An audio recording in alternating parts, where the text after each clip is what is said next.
बिस्मिल्लाहिर्रहमानिर्रहीम। तफसीरुल मंतिक का दूसरा बाब है तस्दीक़ात। सबक नंबर 6 है हुज्जत की किस्में। उसका ये तीसरा पार्ट है जो हम आज पढ़ेंगे। इससे पिछले वाली वीडियो के अंदर हमने अरबा अशकाल में से 2 शक्लें हमने पढ़ ली थी और 2 शक्लें हम इंशाल्लाह आज के सबक में पढ़ेंगे। अशकाल अरबा में से 2 शक्लें पहले आ चुकी हैं। तीसरी शक्ल आप देख लें, अव्वल में असगर से पहले, दोम में अकबर के बाद।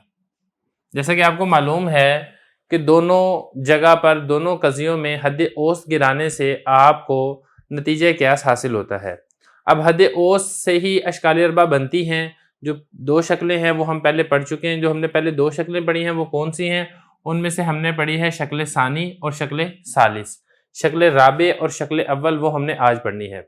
तो तरीक़ाकार क्या होगा कि जो अव्वल कज़िया है, अव्वल मुकदमा है, अव्वल जुमला है, उसमें हद औसत असगर से पहले आ रही हो, और जो दूसरा कज़िया, दूसरा जुमला, दूसरा मुकदमा है, उसमें हद औसत अकबर के बाद आए।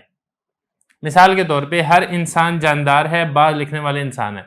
इसमें अगर आप देखते हैं हद औसत वो ये है, पहले जुमले के अंदर हर इंसान ये हद औसत है, और जो दूसरा जुमला है उसमें इंसान है ये हद औसत है। अब ये दोनों जगह पे अगर आप नोट करेंगे तो पहले जुमले में जब हद औसत गिराएं तो बाकी बचेगा जानदार, ये बनेगा असगर, और इसी तरीके से दूसरे जुमले में हद औसत गिराएं तो जो बाकी बचेगा वो बचेगा अकबर। तो यहाँ पे जानदार है ये बनेगा असगर, और दूसरी जगह पे बाद लिखने वाले इंसान हैं ये बनेगा अकबर।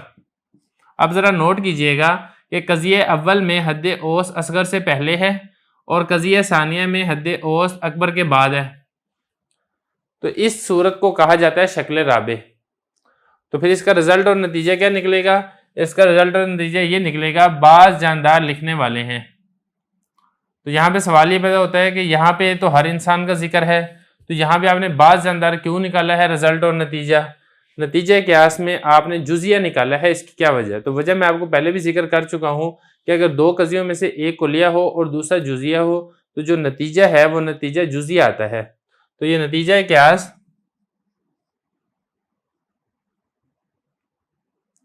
जुजिया है।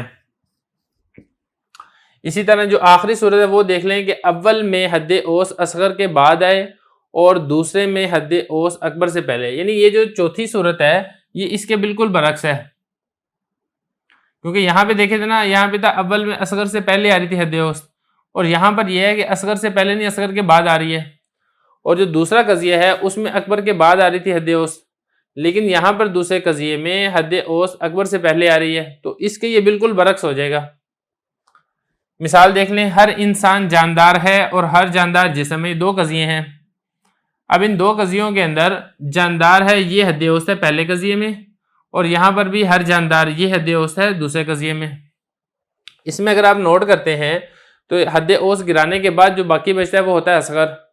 तो ये जो असगर है इसके बाद हद औसत आ रही है, और इसी तरह दूसरे कज़िये में हद औसत गिराने के बाद जो बचता है वो होता है अकबर।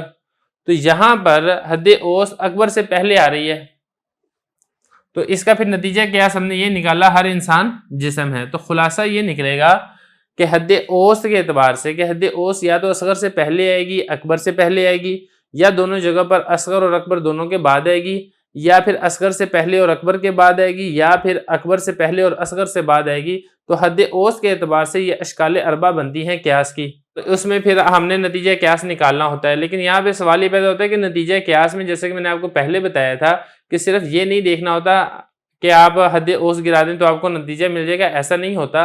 बल्कि आपने ये भी देखना होता है कि कुल्ली और जुज़ी कौन सा है, और इसी तरीके से मुजबा और सालबा कौन सा है। इसके अलावा कुछ और शराइत भी होती हैं, वो इंशाल्लाह हम आगे चल के तफसील के साथ समझेंगे। तो ये हमारा अशकाल अरबा यहाँ तक मुकम्मल हो चुका है। उसके बाद हम इंशाल्लाह किताब की इबारत को हल करेंगे।